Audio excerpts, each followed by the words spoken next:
देखो, मैं आपको एक बात सच-सच बताता हूँ कि मैंने मार्को के रिव्यूज़ में ना ये पढ़ा था कि it is the most violent film ever made in India और मैंने इसी स्टेटमेंट के चलते इस फ़िल्म को देखा था और इस फ़िल्म को देखने के बाद मेरा यही परसेप्शन बना था कि ये जो स्टेटमेंट कही जा रही है ना, वो काफ़ी हद तक सच है। लेकिन फिर वो कहते हैं ना कि अगर किसी फ़िल्म को एक बहुत बड़ी ऑडियंस देखती है, तो उस बड़ी ऑडियंस का अलग-अलग परसेप्शन होगा उस फ़िल्म को लेकर। तो ठीक मार्को के साथ भी वैसा ही हुआ, जहाँ पर काफ़ी लोग ये क्लेम कर रहे हैं कि मार्को स्टोरी वाइज़ बहुत ही ज़्यादा वीक है। जहाँ ना कैरेक्टर डेप्थ है, ना किसी कैरेक्टर के साथ उसके रिलेशन को बहुत अच्छे से एस्टैब्लिश किया गया है। लाइक मार्को का जो भाई रहता है विक्टर, उसके साथ भी हमें फ्लैशबैक या कुछ सीन्स ही दिखाए गए हैं। उनकी भी लाइक जो बॉन्ड किस तरीके से बचपन से बनी, जबकि मार्को एक आउटसाइडर था, मतलब उसे अडॉप्ट किया गया था। उसके बावजूद भी विक्टर के साथ उसकी बॉन्ड किस तरीके से बनी, इस बारे में हमें गहराई से नहीं बताया गया। हमें बस ऊपर-ऊपर ये चीज़ें दिखा दी गई कि हाँ, विक्टर मार्को को बहुत ज़्यादा चाहता है।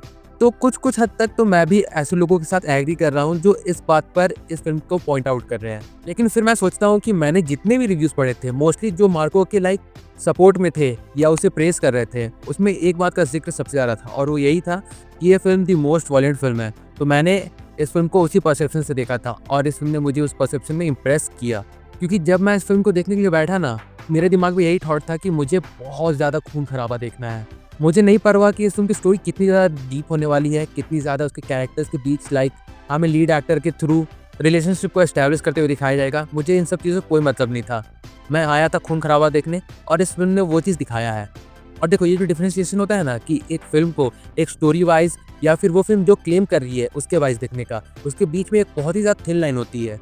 जहाँ पे बहुत लोगों का ये क्लेम होता है जो सिनेमा को एडमायर करते हैं कि जब वो कोई भी फ़िल्म देखने जाए, भले फ़िल्म किसी भी जॉनर की हो, चाहे वो एक्शन हो, चाहे वो कॉमेडी हो, चाहे वो हॉरर हो, चाहे वो फैंटेसी हो, चाहे वो थ्रिलर हो, किसी भी जॉनर की, उसमें एक चीज़ ज़रूर से होनी चाहिए और वो है स्टोरी।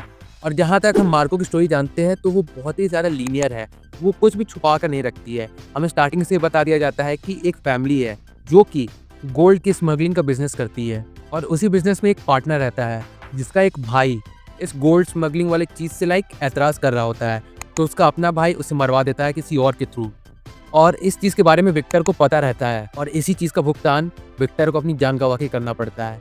बस इतनी ही सी स्टोरी है इसकी।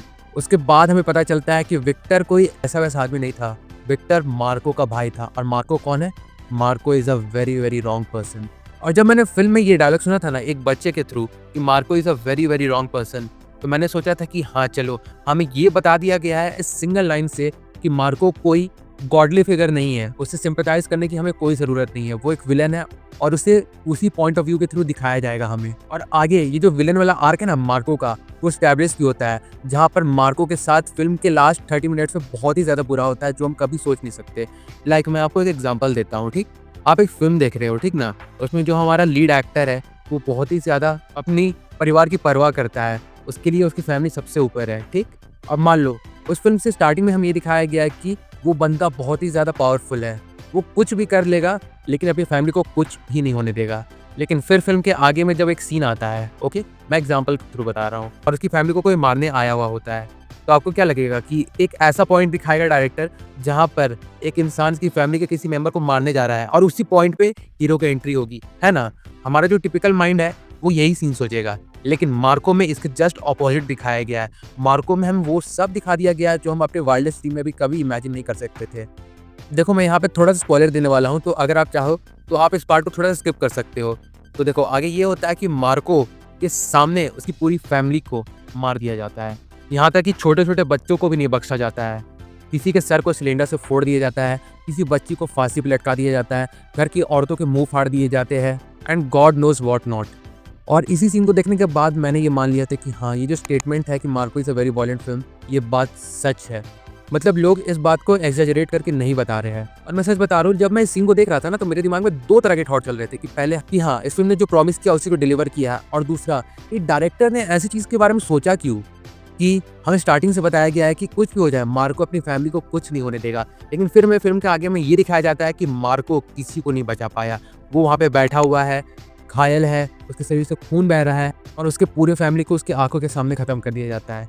और फिर मैं इसी थॉट में था कि मुझे अचानक से ध्यान आया कि स्टार्टिंग में हमने एक बच्चे के मुँह से ये डायलॉग बोलते हुए सुना था, Marco is a very, very wrong person. और स्टार्टिंग में तो मैंने सोचा था कि ये उसके स्वैग, उसकी लाइक पर्सनैलिटी को डिफाइन करने के लिए होगा, लेकिन फिर थोड़ा सोचने के बाद मुझे ये समझ आया कि ही इज़ अ विलन कैरेक्टर, जहाँ पर हमें उसे सिंपैथी करने की कोई ज़रूरत नहीं है। It was bound to be happen. इसलिए डायरेक्टर ने हमें उस पॉइंट ऑफ व्यू के थ्रू ये दिखाया है कि मार्को कोई गॉडली फिगर नहीं है, कि वो अपनी फैमिली को किसी भी हालत में कैसे भी करके बचा लेगा। No, he is a man but with flaws, और जिसका खामियाजा मार्को को भरना पड़ता है।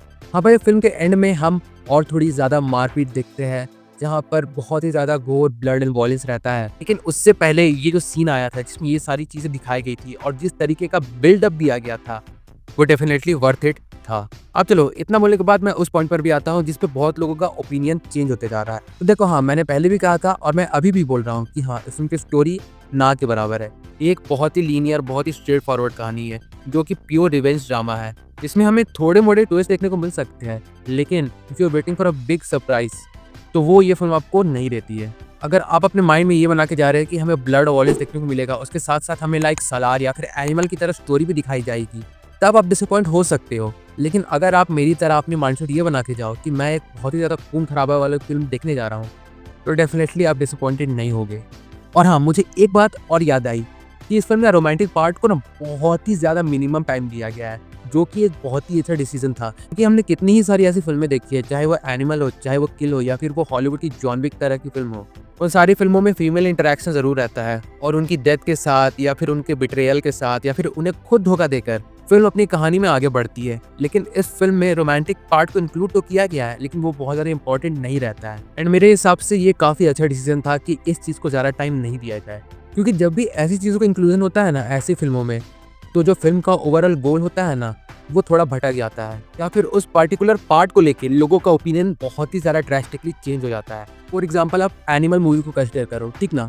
जब हम स्टार्टिंग से देखते हैं कि रणवीर का कैरेक्टर अपने पापा से बहुत ज़्यादा ऑब्सेस्ड है, लेकिन उसके बाद जब उसकी ज़िंदगी में गीतांजलि की एंट्री होती है, मतलब जब वो गीतांजलि से शादी कर लेता है, उसके बाद वो अमेरिका से वापस आता है, तो हमें दो कॉन्फ्लिक्ट ऑफ आइडियाज़ देखने को मिलते हैं, जहाँ पर एक तरफ वो अपनी पत्नी के साथ कोई मेस्ड अप ना हो जाए उस चीज़ पर ध्यान दे रहा है, एंड दूसरी तरफ कि उसके पापा को कुछ ना हो जाए उस पर भी वो नज़र गड़ाए हुए हैं। और ऐसी चीज़ों के चलते फिल्म थोड़ी सी भटक जाती है अपनी बेसिक आइडिया को ऑडियंस के सामने डिलीवर करने में। और मे भी ऐसी ही कारणों की वजह से, जहाँ पर एनिमल मूवी में रश्मिका मंदाना का जो सबसे बेस्ट पार्ट था वो यही सीन था, लेकिन इस सीन को देखते वक्त थिएटर में काफ़ी सारी ऑडियंस का यही ओपिनियन था कि ये काफ़ी ज़्यादा बोरिंग सीन है, ये काफ़ी ज़्यादा लॉन्ग सीन है, and we want to skip that part. And ऐसी चीज़ों की वजह से मैं काफ़ी ज़्यादा खुश था कि चलो, मार्को में कम से कम रोमांटिक पार्ट को बहुत ज़्यादा टाइम नहीं दिया गया है। It's all about blood, gore, violence and a major revenge, and Marco उस पार्ट पर डिलीवर ज़रूर से करती है। तो मैं बस यही वेट कर रहा हूँ कि अगर इसका पार्ट 2 आए, तो उससे पहले इसके पार्ट 1 की लाइक पुष्पा की तरह प्रमोशन की जाए जब वो OTT पर रिलीज़ हो, ताकि ये जो ब्लड, गोर और वॉयलेंस वाला सीन्स है ना, वो पार्ट 2 में और भी ज़्यादा मेजर लेवल पे दिखाया जाए, and we could see the rise of Indian cinema in the action genre like never before. तो वेल, चलिए, यही था मेरा एक ओपिनियन मार्को द मूवी को लेकर, कि आखिर क्या स्पेशल है मार्को में जो वो इतनी ज़्यादा हाइप को जनरेट कर रही है। एंड वेल, अगर आपने इस फिल्म को देखा है तो इस फिल्म को लेकर आपका ओपिनियन क्या है? क्या आपको इसकी ब्लड वाली सीन्स लाइक पसंद आए, जिस तरह की वॉयलेंस इसमें दिखाई गई है वो आपको पसंद आए या फिर नहीं? या फिर इस फिल्म को लेकर आपका ओवरऑल ओपिनियन क्या है? आप किन बातों से डिसएग्री करते हैं, आप कमेंट करके ज़रूर से बताइएगा। एंड फिर चलिए, बाकी मिलते हैं बहुत जल्द एक और नई वीडियो के साथ। तब तक के लिए बाय।